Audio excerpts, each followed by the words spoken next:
শুভ সকাল। আশা করি আপনারা সকলে ভালো আছেন, আমিও বেশ ভালো আছি।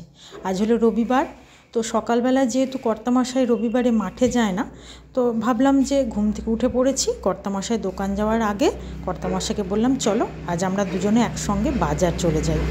অনেক দিন একসঙ্গে বাজার করিনি, আসলে বেশিরভাগ বাজারটাই আমি একাই করি, কর্তামশাই সময় পায় না। তো আজ যেহেতু রবিবার সকালটা একটু ফাঁকা, তো বললাম চলো একসঙ্গে একটু বাজার যাই।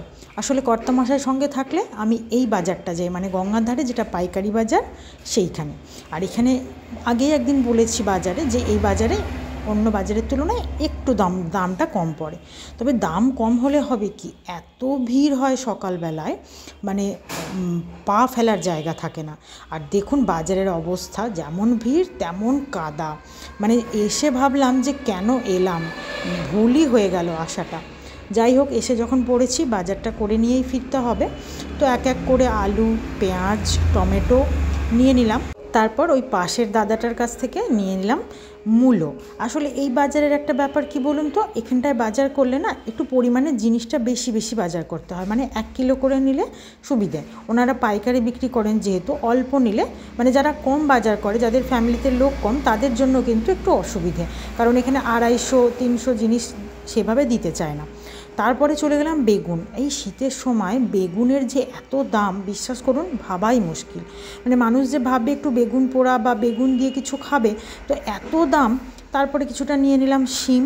শীতের সবজি সব কিছুই নিতে ইচ্ছা করে বাজার গেলে, আর আমি একটু সত্যি বাজার পাগল। মানে আসলে সবুজ শাক সবজিগুলো দেখলেই না আমার মনে হয় সব কিছুই কিনে নিই।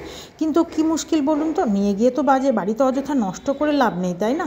আর যেখানে ফুল নিতে আমাকে প্রায়ই বাজারে আসতে হয়, মানে একদিন হোক কি 2 দিন পর পর আমাকে বাজারে আসতে হয়, তো অযথা একসঙ্গে এক গাদা নিয়ে কোনো উপায় নেই। তো কিছুটা নিয়ে নিলাম পালং শাক। আসলে পালং শাকটা নিলাম, কর্তামশাই আবার মূলোর শাক শুধু রান্না করলে খায় না, ওর সঙ্গে একটু পালং শাক মিশিয়ে রান্না করলে তখন আবার খায়, ওই জন্য একটু পালং শাকও নিয়ে নিলাম। আর তারপর যেটা নেওয়ার সেটা হলো, এখন তো বাজারের প্রধান সবজি হচ্ছে ফুলকপি, বাঁধাকপি, তো সেইগুলো এবার একটু বেশি করে নিয়ে নিলাম। বাঁধাকপিটা নিয়ে নিই কারণ বাঁধাকপি বাড়িতে আছে, তো ফুলকপিটাই নিয়ে নিলাম। আর নিয়ে নিলাম একটু কলা, ইচ্ছে ছিল কাঁঠালি কলা, আমি তো কাঁঠালি কলাটাই নিই বেশিরভাগ। তবে এটা কাঁঠালি কলা নয় কিন্তু, জানেন তো আপনারা হয়তো অনেকেই জানেন না, এটা কিন্তু কালীকুমার, এটা হলো কাঁঠালি কলারই একটা প্রজাতি। আসলে আমিও ওই বাজারে আস্তে আস্তেই শিখেছি, আমিও কি আর থোড়াই এসব জানি। যাই হোক, বাজার তো করে নিলাম, এবার সারাদিনের কাজ বাকি পড়ে আছে। যাই হোক, আপনারা কিন্তু সকলে অবশ্যই ভালো থাকুন, সুস্থ থাকুন, আর এই শীতে অবশ্যই নিজেদের যত্ন নিতে ভুলবেন না।